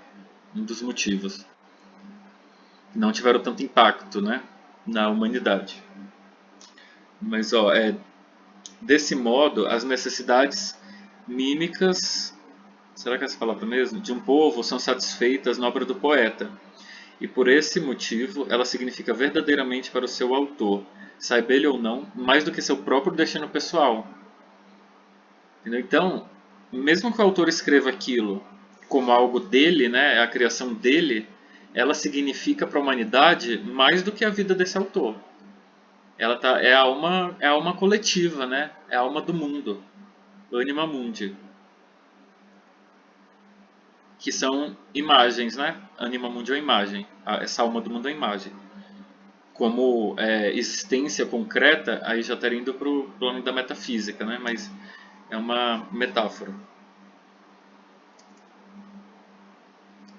Ele é, no sentido mais profundo, um instrumento da sua obra, estando por isso abaixo dela. Mas nesse livro também que eu mostrei para vocês, gente, esse livro se chama O Processo Criativo, do Cláudio Castelo Filho. Ele é um pintor, poeta e artista plástico, né? E ele é também psicanalista. Então esse é o livro. Ele também fala assim que se a obra, se o Fernando Pessoa, né? Eu acho que foi o que a Tatá citou aqui. Se o Fernando Pessoa fosse maior do que a obra dele significaria pouco. Ele é lembrado justamente porque a obra dele é maior do que a pessoa que ele é. Né? Então, é a mesma coisa. O artista, ele ele não é maior do que a obra. A obra é mais importante do que o próprio artista. Por isso que eles são lembrados até hoje.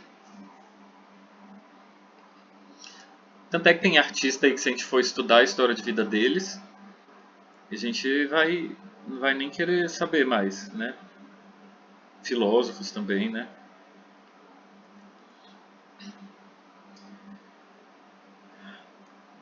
Configurá-la foi sua tarefa suprema, né? A tarefa dele foi configurar a obra. A interpretação deve ser deixada aos outros e ao futuro. Uma obra-prima é como um sonho que, apesar de todas as suas evidências, nunca se interpreta a si mesmo. E também nunca é unívoco. Então, os sonhos eles têm diversas interpretações, né? Assim como a obra de arte. Mas o sonho ele não interpreta a si mesmo, a gente precisa interpretar. Então o artista que compôs a obra, ele próprio pode não entender o sentido daquela obra. Ele pode até achar que sabe o sentido, mas quem vai dizer o significado dessa obra é quem vai vir depois dele, né? Os contemporâneos ou os descendentes, né? Ou as pessoas que vierem depois. Por isso que, por exemplo, né? Descobriram a obra da Frida Kahlo há pouco tempo. Ninguém sabia que era Frida. Aí descobriram, acharam, aí se tornou esse fenômeno cultural, né? Que é a Frida. Porque a obra dela falou com as pessoas de hoje. Independente de quem foi ela, se ela era comunista, se ela era isso, se era aquilo, a obra dela fala com as pessoas até hoje, seja para causar afetos positivos ou negativos. Então, isso, a importância não está na pessoa que ela foi, porque pessoas com neuroses existem muitas, né? E sim na obra. Quando a gente está falando dessa psicologia da arte. O segredo da criação artística e de sua atuação consiste na possibilidade de reemergir na condição originária da participação mística, pois nesse plano não é o indivíduo, mas o povo que vibra com as vivências. Essa participação mística é uma palavra do antropólogo Levi Bru, que se refere a uma confusão entre sujeito e objeto. Quando os primitivos, eles viam alma, tudo tinha alma para os primitivos, né? As pedras tinham alma, as nuvens tinham alma, coisa que hoje em dia não tem. As pessoas não têm esse sentimento. A natureza tem alma, né? Isso era muito comum. E aí esse antropólogo ele chamou participação mística, porque ele falou que é uma confusão entre o sujeito e o objeto, porque é como se aquela pessoa estivesse atribuindo as características humanas a coisas não humanas. Então, o Jung usou esse termo, para falar dessa identidade inconsciente. Na psicanálise, chama identificação projetiva. Jung fala que é uma identidade inconsciente. Então, quando vocês lerem Bion, Melanie Klein, vão estar usando esse termo identificação projetiva. Mas é a mesma coisa. Nesse plano, não é o indivíduo que compôs a obra, né? Que está sendo ali representado, mas o povo que vibra com as vivências. Não se trata mais aí das alegrias e dores do indivíduo, mas da vida de toda a humanidade. Por isso, a obra-prima é ao mesmo tempo objetiva e impessoal, tocando nosso ser mais profundo. É por esse motivo também que a personalidade do poeta só pode ser considerada como algo de propício ou desfavorável, mas nunca é essencial relativamente à sua arte. Sua biografia pessoal pode ser de um filisteu, de um homem bom, de um neurótico, de um louco ou criminoso. Interessante ou não, é secundária em relação ao que o poeta representa como ser criador. Então, acabou o texto. Querem comentar alguma coisa?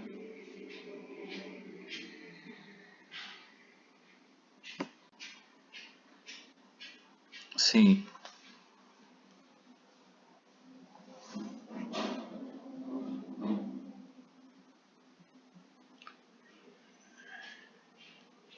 Aham.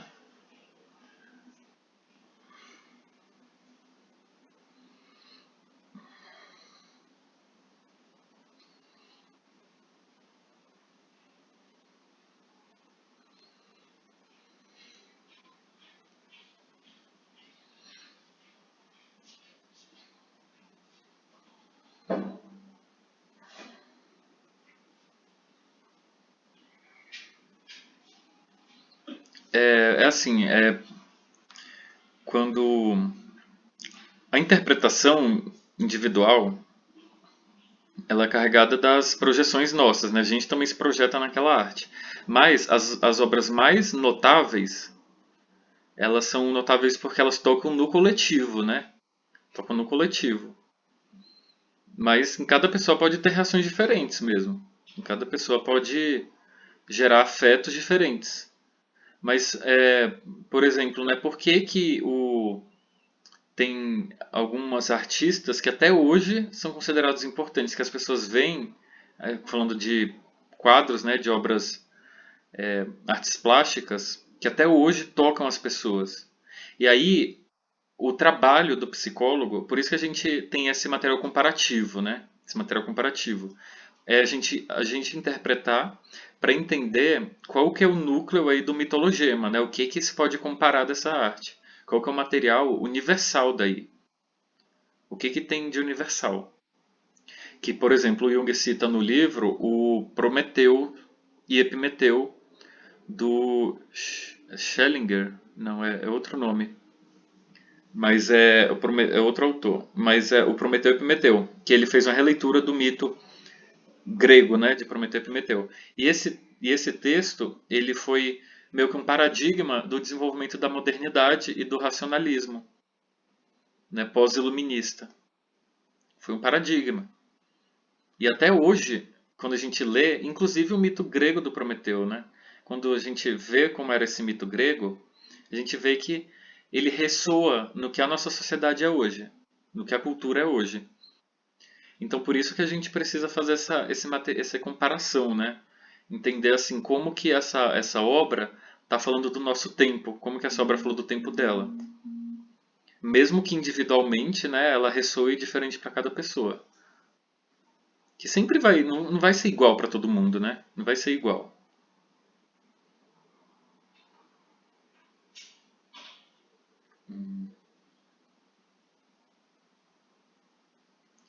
É que assim, por exemplo, né, no que eu estou estudando futurismo, né? A obra, o movimento futurista italiano. Eles, quer ver, ó? Vou mostrar aqui para vocês. Agora do,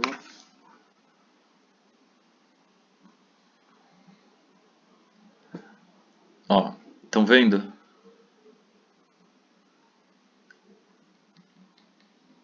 Ó, aqui tem umas.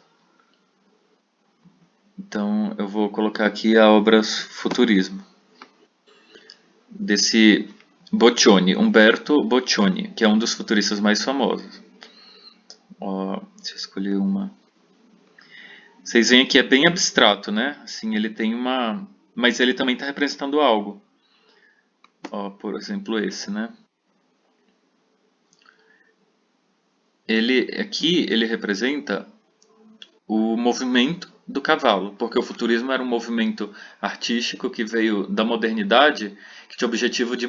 Ele tinha a ideia, o conceito de unir movimento e o dinamismo ao mesmo tempo, e a sobreposição das experiências. Então, isso aqui é uma tentativa de representar o movimento da modernidade, né, dos tempos do início da industrialização da Itália. E aí quando a gente lê os manifestos futuristas, que se tornou um movimento político, a gente vê que até hoje a sociedade ainda tem os mesmos valores, né, que é a ideia de progresso pelo progresso, de desfazer de toda a cultura, de todo o passado, né? Eles tinham essa ideia de destruir os museus, por exemplo, para criar pensar no futuro, no agora e no futuro. Bem ânimos, né, como eu falei. Então, mesmo que a pessoa olha para essa obra e ela não, ela tem uma compreensão individual, né? Uma pessoa pode olhar para isso e se sentir angustiada, porque é muito desfragmentado, né? O que que vocês sentem olhando, né? Então, vamos prestar atenção nisso, né? O que que cada um sente, o que que você está sentindo. Isso pode ser individual, mas quando a gente faz essa comparação, situa essas obras no tempo que elas foram feitas e vê como é a nossa época hoje, a gente consegue entender como que é uma ressonância do inconsciente coletivo também. Não é por acaso, entenderam? Então tem outras. Aí tem o contexto da guerra, tem todo tem uma forma da gente entender também que, inclusive, os movimentos de artes plásticas, eles têm um sentido, né? Não é feito assim por acaso. Aqui, esse aqui eu acho mais bonitos. Não, esse tem um que eu gosto. Deixa eu voltar aqui. Não, esse aqui, ó, esse quadro aqui é uma representação exata do futurismo, ó, que ele Pega o dinamismo e o movimento, tá vendo? É uma representação do movimento. Movimento do cachorro, dos pés, né? Que isso aqui tem tudo a ver com a época quando se estavam supervalorizando o desenvolvimento intelectual e tecnológico, a tecnologia. Isso foi supervalorizado por eles. E esse aqui, ó, eu acho esse aqui bem interessante, eu acho bonito. Tá vendo, ó? Então é uma representação. A arte, ela sempre a arte está representando algo, mesmo que esteja representando algo do inconsciente, né? Como a arte mais impressionista, né? A arte impressionista ela representa imagens do inconsciente. Aqui, por exemplo, essa aqui ela está representando algo externo. É o movimento aqui desse. Eu não tenho certeza se é um barquinho, motorboat. É um aqueles. Esqueci o nome desse negócio em português. Que uma lancha, né? É um movimento da lancha na água, estão vendo? Ele representa esse movimento, as ondas, até o som é representado também. Então, a gente tem um contexto para se interpretar e entender um sentido para essa arte. Qual que é o sentido coletivo, né? O que essa arte está expressando do inconsciente coletivo, do espírito do tempo. E como que ela ressoa até hoje. Isso sem precisar ser um crítico da arte, né? Porque na teoria, por exemplo, da semiótica, o mais importante é o meio e não o sentido que está por trás, e sim o meio. Seria mais importante a imagem em si do que o significado inconsciente da imagem. Então acho que deu para entendeu aí a pergunta? Já está encerrando, tá, gente? Já está tarde. Viu? Só uma coisa. O próximo texto, eu li o texto, aquele Ulisses, um monólogo. E, gente, esse texto, a gente não vai conseguir aproveitar ele, porque o Jung praticamente fez uma crítica, uma resenha literária para o texto, a pedido de alguém, assim, tá explicando. E o Ulisses, eu até procurei, assim, né, mas Ulisses é um livro de 1000 páginas, assim, um poema que parece que nem o próprio Jung conseguiu entender pelo que ele fala, assim. Então, eu estou achando melhor a gente não estudar esse texto no próximo encontro, tá? E sim, eu vou passar lá no grupo, porque como depois o texto que finaliza é falando do Picasso, eu vou usar o Homem e seus Símbolos. Eu vou passar o livro lá. Quem pegar gravado depois, o capítulo é o capítulo 4. Nossa, mas tem 60 páginas. Deixa eu ver quando é o dia do próximo encontro. Vai ser dia 27 o próximo encontro. Mas são 60 páginas, gente. Mas a gente pode ler até onde der. Que é o simbolismo nas artes plásticas. Tá? Eu vou avisar lá no grupo do WhatsApp para as pessoas. Então, se alguém estava empolgado para ver esse capítulo do Ulisses, né, alguém que já leu esse, que eu também não li o livro, enfim, então é até mais complicado falar dele, vai ser o tema do próximo encontro, pegar esse simbolismo nas artes plásticas, tá bom? Então, então é isso, parar a gravação aqui.